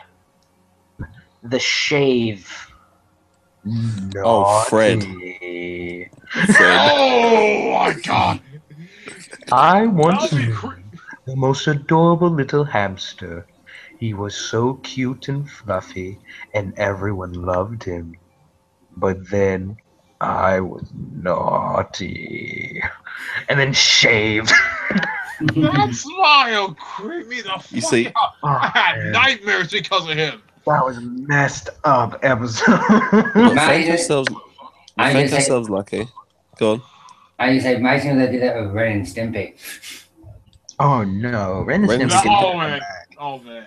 Ren and Stimpy was banned because it was just messed up. Back. Animaniacs probably could never come back. No. No, wait, what?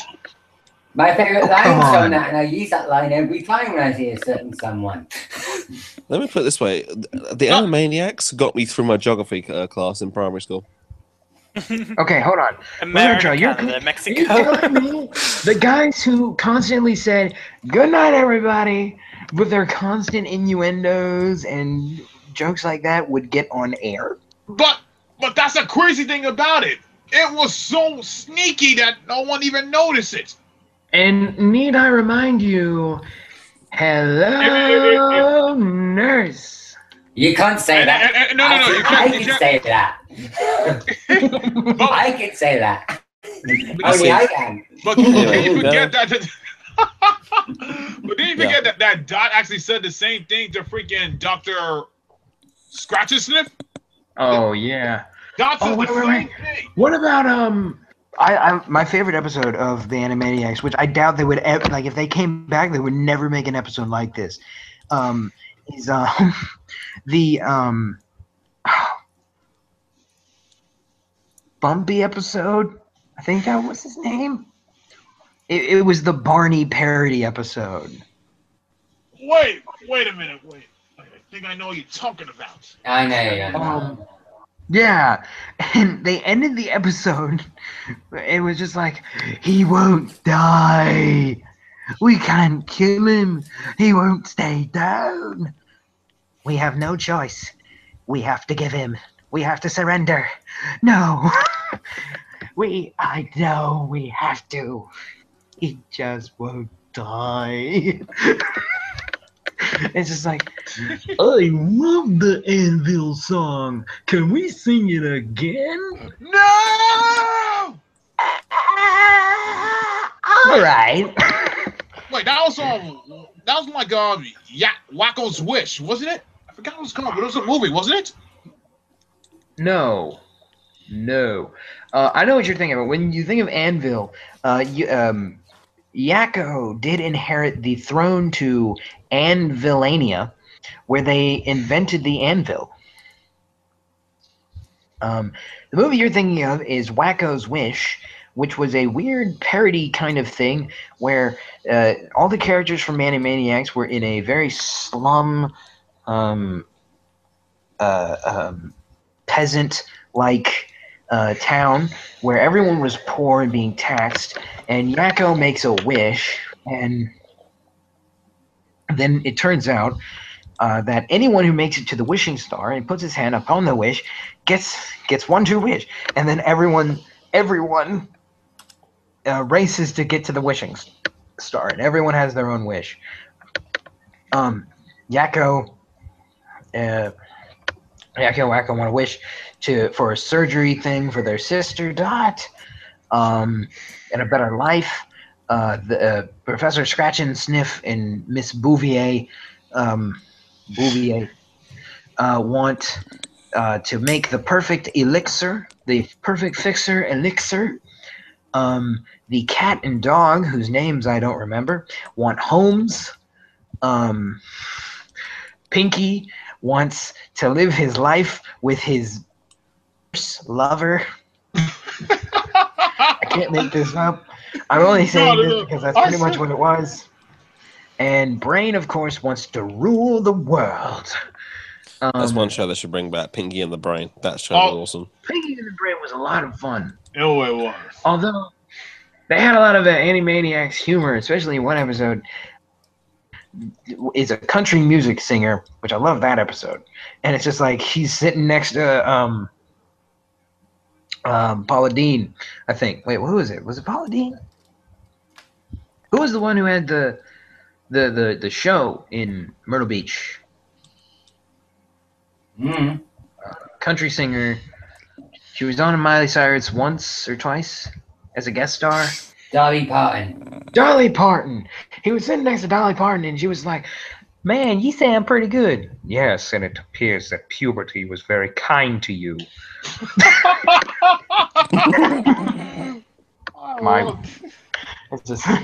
Man, you are one tall fella. You know that?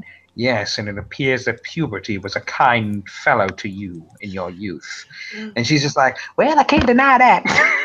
Oh, dang, I just laughed at that, even though I had no idea what it was when I was little. I think the bad combination of Pinky and the Brain was with Miley from Tiny Toonies. Oh, and that is, whoa. Because, the Tiny Toonies and the Animaniacs are actually joining the same universe. Oh, God. Sadly. Oh, wait. You're in hell territory. That was... They are in the same universe, though, which is weird. You think that the Animaniacs were supposed to go to Looniversity, but then they, got kicked out or something? I'd like to see that episode. The Animaniacs go to Looniversity. That would be Don't forget the original character. What was her name? Baxter? The female pink one. Bunny. Babs, yeah. Her role model was one of the Animaniacs' parents, was a female character. That was her comedy, where her comedy stick came from, because Buster's was Bugs Bunny.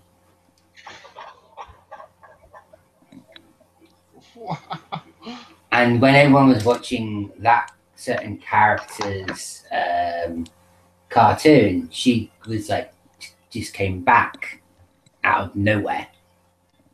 And that's how I know who you're talking about. Yeah, she's the original Animaniac. Before the Animaniacs were made that time. Yeah, I know what you're talking about. The original Animaniacs. They were that episode was kind of a little bit of a also a bit of a spoof for the Disney black and white characters. Yes, she was the original Animaniac. They had their own Goofy and Donald, and then there was Dot, and there's Dot. You see, obviously, with all these shows and stuff, with all the adult humor and all the innuendos, the problem is now, if they tried doing that now, then they wouldn't have it on the air at all. This is the same thing with how I see it with Bliss. They probably made her like the way she is, her being a black girl, big hairs, blah blah blah, as a stereotype. But at the same time, not being offensive because they want diversity. Yeah, the thing is, and they kept going on. There were shows like Chowder had innuendos. Oh wait, oh wait, I forgot something. But there was one thing that the SJWs tried to slander, but it didn't work. Okay, the Amazing World of Gumball, the one when Gumball made an SJW reference. SJW's actually. Yes. The Amazing World of Gumball has gone away with a lot of stuff when you think about it. Yeah, they got away with a lot of stuff, but SJWs, they come after that? No. They tried to, but it didn't work. It did not work. Because they got backbone. What the developers that we have today, they can get Ricky 50 complaints, and they will change it. Now, I've said it before, and I'll say it again. Regular Show was my favorite show, and the episode that got me into it was an episode where one of the characters literally says, "Holy crap." He literally says, "Holy crap," on air, which was great, And here's another thing that we noticed. Remember shows like Rainbow, like that puppet with the zip mouth? Zippy. What? Yeah, Zippy. Yeah, right. Did you? Zippy, Bongo, and I forgot the one called. It was a British show that came out in late 1980s. Let me tell you something about the show. Okay, Let me tell you Okay, something. because Owen, you were saying words and it just sounded like literal gibberish. Let's put it this way: you will go back and watch that now. In pretty much every single sentence, there is a sexual innuendo, but you don't notice it as a child. Same as the original City as well. Yeah, you wouldn't notice it as a child. What it is now, because a lot of parents actually, for some reason, do actually monitor what their kids watch. They walk past it, they hear it, and then they don't like it. They think this is supposed to be for kids. Why are they making sex jokes? That was the adult humor. As well as those kind of sex jokes in Count Dracula and Danger Mouse. Yeah. They made very vulgar jokes, but in a way where we wouldn't notice it. With the whole situation with SJWs now, is they seem to not like to notice it, but not in the same way we go, oh, ha, ha, very funny. They notice it in a way like, oh my god, this should not be here, it should be removed from society completely. They could do the same. I mean, let's put it this way: if Bliss literally looked the exact same as the other Powerpuff Girls, like as Blossom or Bubbles, or even if it was Bunny, just not retarded, they would complain and say, "Why isn't this character this? Why isn't this character that?" This is the problem where the problems start. Yeah, no, see, I agree with you totally. Like the Powerpuff Girl, honestly, and I'm gonna be serious here. I haven't seen the new Powerpuff Girl series, so I haven't seen what they've done with this character. But I am honestly surprised. I am surprised they even let him on air. Yeah. You know, okay. Say what you will. Him is a very obvious stereotype. He is stereotype of homosexuals. Let's break him down for a second here. Him is transvestite. He is a transvestite character who's only referred to as him because we can't actually call him anything else. We have because at the time we had no other means of naming him other than him. He has a weird curled up goatee, pointy ears, a dress, high heel boots. There's one thing they didn't. And his voice is very flamboyant. Sounds homosexual. Yeah. But at times he sounds like a stereotypical homosexual that smoked a bunch of cigarettes. This is like he's just like, yes, girls, it's just yeah. With the whole thing about him, there is a reason why it's called him. The actual designer is supposed to be called the Devil. He's essentially the Devil, right? He's in his character. But for small kids, they can't exactly call him the Devil because it's not very pleasant calling him the Devil. So what they think they did was they called him just him for he is Satan, he is the Devil. It's him. They make it sound scary. That's why they call it that instead of giving it the name. Him is great. Him is a great name. Just like, it is. Remember the first episode when they introduced him? Remember the first episode? It was a great episode. Which one was it again? I don't remember what he did, but I remember his intro because when they introduced the character, the announcer guy did his thing. You know, and he was just like, "Oh no, the Powerpuff Girls may be facing their newest and greatest enemy." Oh, he's so... It's just like, he's just like, heroes save the day again. And again, and again. Oh no, that voice can only belong to the most evil, most dastardly, disgusting being in all of the universe. Oh no, I can't even say his name. It's just... him. And they play that eerie music, don't they? Yeah.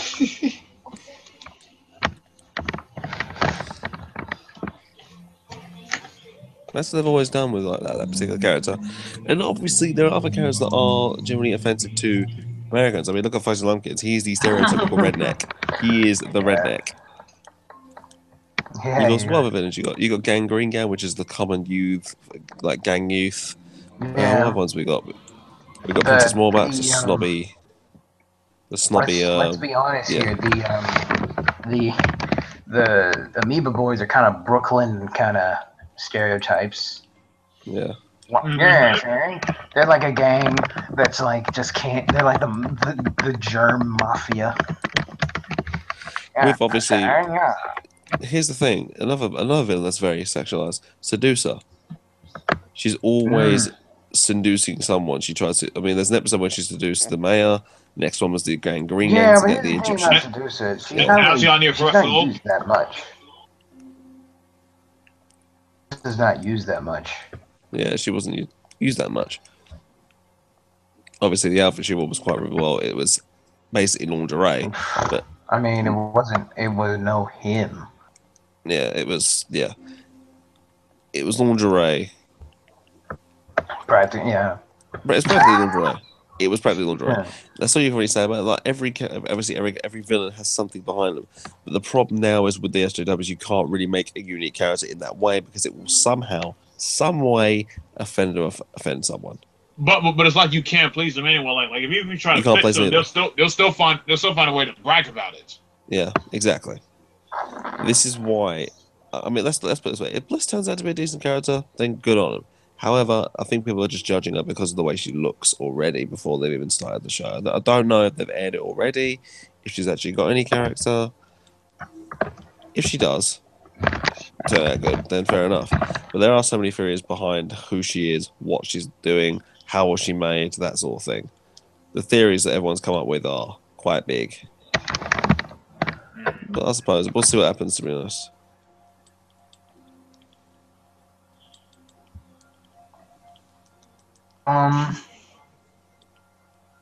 But yeah, like him was great. I don't know anyone who hated him. No. Wait, who, him? Yeah, him was great. You can just kind of say, but portray that him was kind of scary in certain episodes. Oh yeah, but that was kind of like the best part. That's the best part of him. He plays like mind games. When him showed up, you actually thought to yourself, "Lose." Which they did once. They did lose to him once. Oh yeah, they did. Because remember when they traveled so fast and ended up going into the future because they were going to go on a trip, and their conscience were thinking like, what happens if something happens? It was like if there's a villain or someone attacks the city and we're not there to protect it. Him saw it, and obviously he thought, you know what, how am I going to play with this? I'm going to take over the world. And he didn't even raise power himself. He didn't even attack the girls himself. The fucking people of Townsville did. They all blamed them for what happened. Why didn't you come to protect us? Exactly. Your fault. Your fault. It's just creepy. Oh, wait a minute. What am I talking about? I have seen him. Him actually in the new series is actually pretty good. He I remember one episode with him tricked Buttercup into becoming like a rock and roll god kind of thing. And like by playing the instruments. Buttercup pretty much made a deal with the devil. Good at playing the drums. Or the guitar, whatever. And like the more the girls played the instruments, the more hymnified they became. Yeah. And what about the episode when he gets into their nightmares? Oh wow! See, that was terrifying. Now it's like that one was. I think obviously Buttercup's one was spiders. She was terrified of spiders. And Blossom was the one that keeps getting like all the wrong answers for freaking in school. Yeah, she didn't want to fail. There was obviously Buttercup's one was spiders. I think Bubbles' one was just genuine fear of the dark and what's in the dark, like a general kid. It was wasn't it clowns? No, it was like weird doll-looking things, like the dolls coming into life.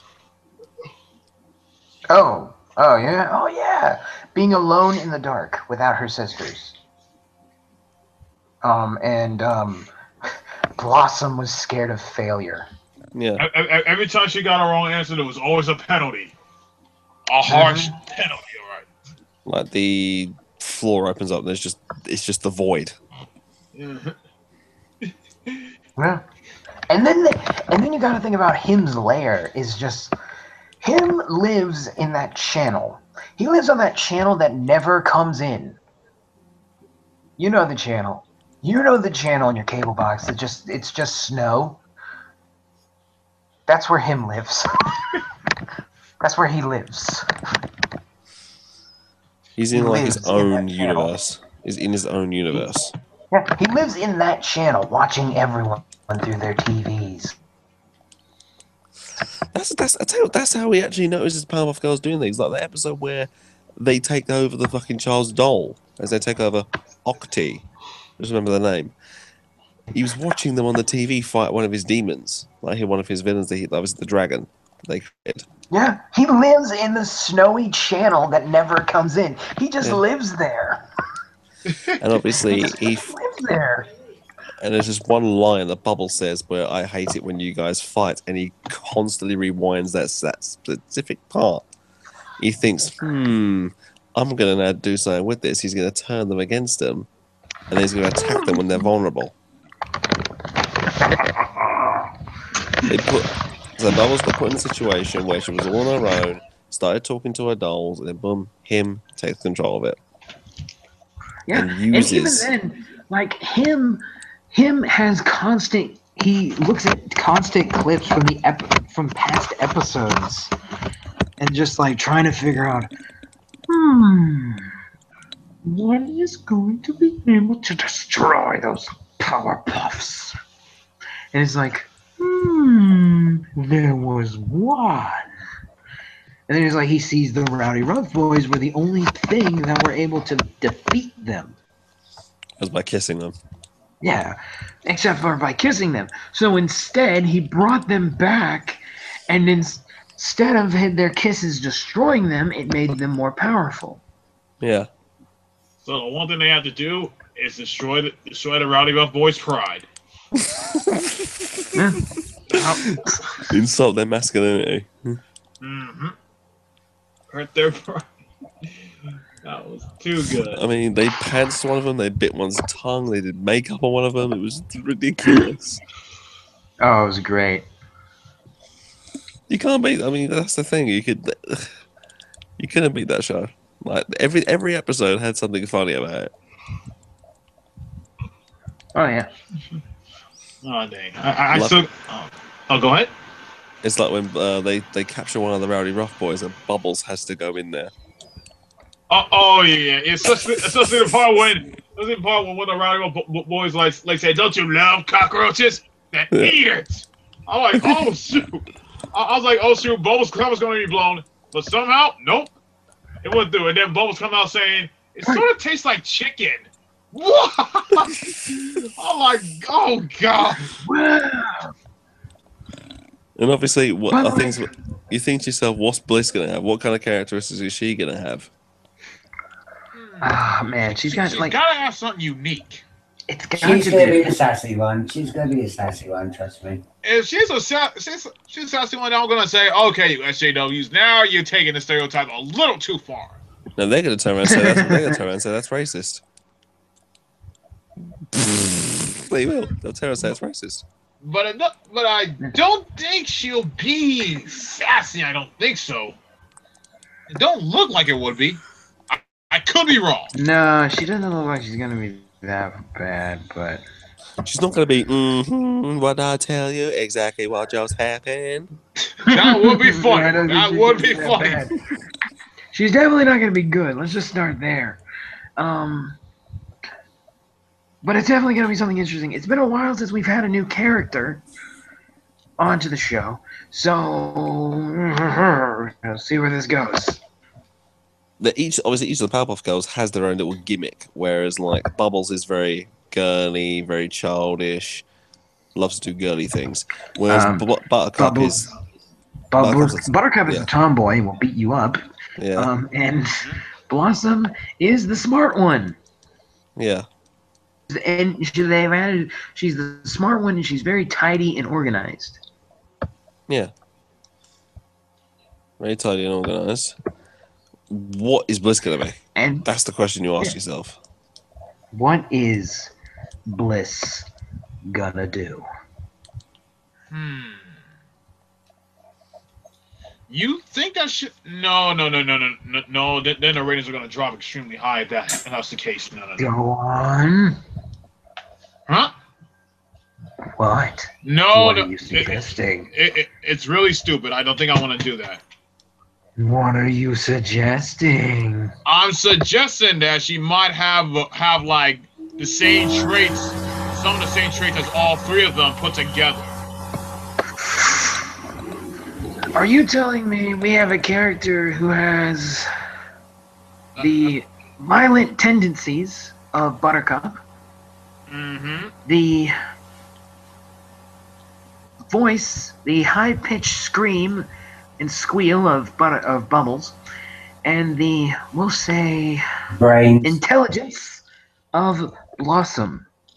Yeah. That's what I was saying. Wait, hold up. That won't make any sense. Well, I mean, if she's only one super Powerpuff, but it won't add up. It won't make any sense. Technically, it would if.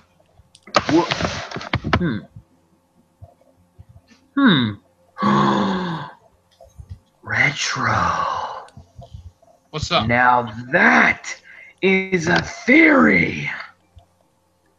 What Go if? on. Okay, let's say it's a villain who's made Bliss. What if Bliss is a combination of all the Powerpuff Girls? I hope not. Like she's the ultimate mesh of their abilities. You know?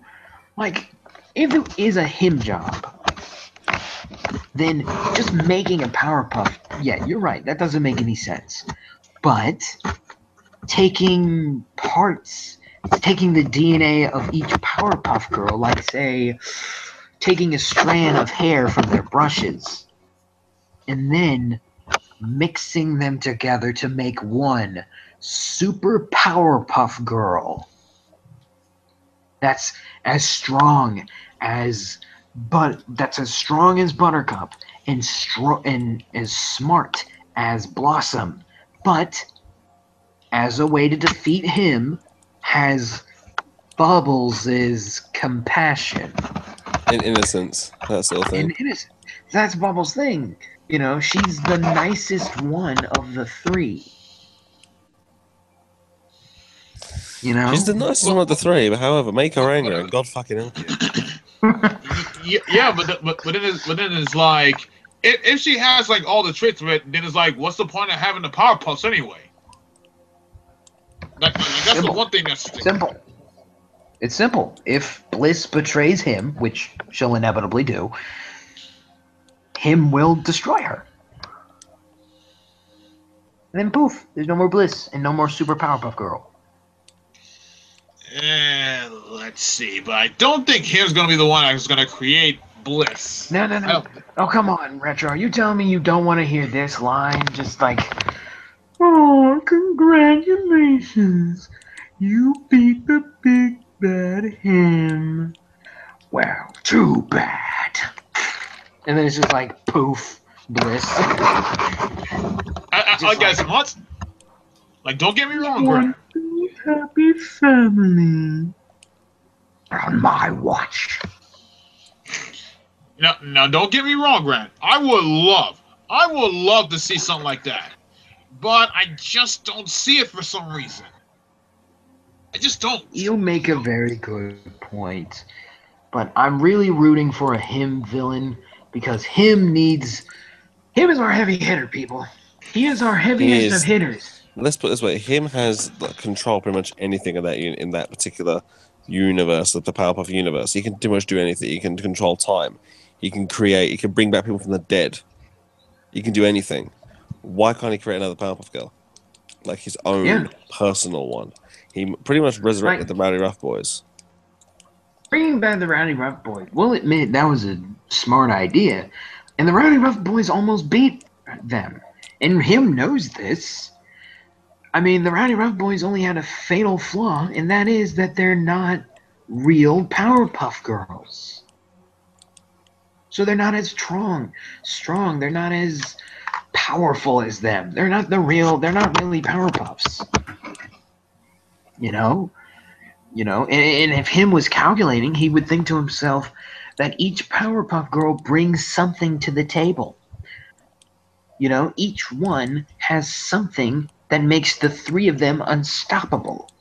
So what if him created one Powerpuff that had the traits that made the trio unstoppable, but in one super weapon that he could not only use to gain the trust of the Powerpuff Girls, but could use it to destroy them, break them up, and separate them.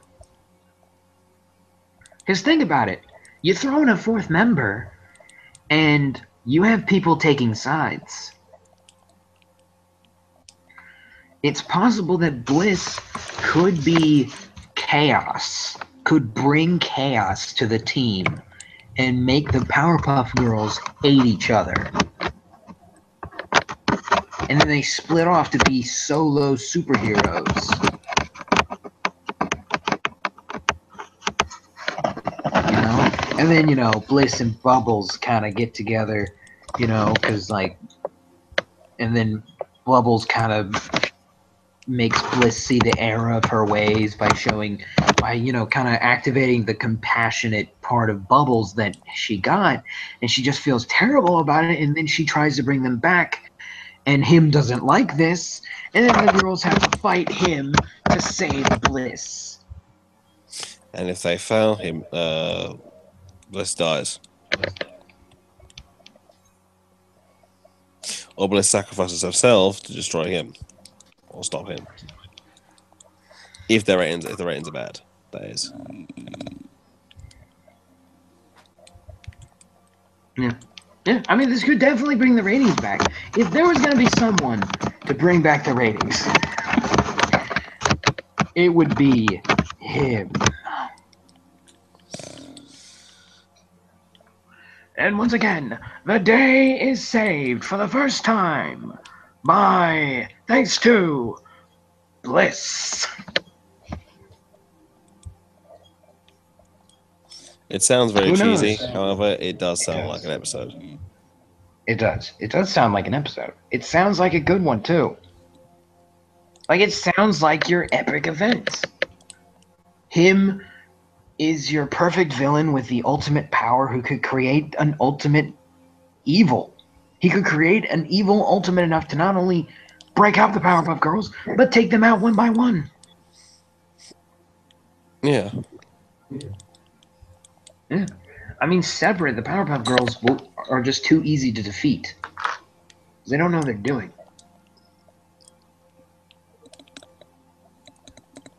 But I believe we've talked enough about Powerpuff Girls for tonight.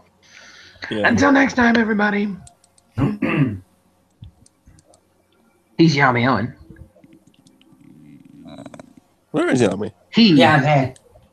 No, I'm sorry. He's Yami Owen. He's Kyle. He's Retro Knight. And he's Chris. Cindy. Oh, shit. No, I'm sorry. To be fair, I did get that nickname. Stream share. Do you believe in life after love? Please, don't sing that.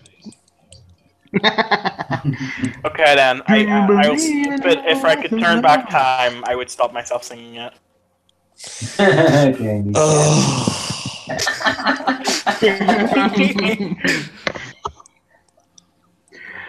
Oh, man, I got you, babe, though, Chris. I got you, babe. I got you. Until next time, everybody.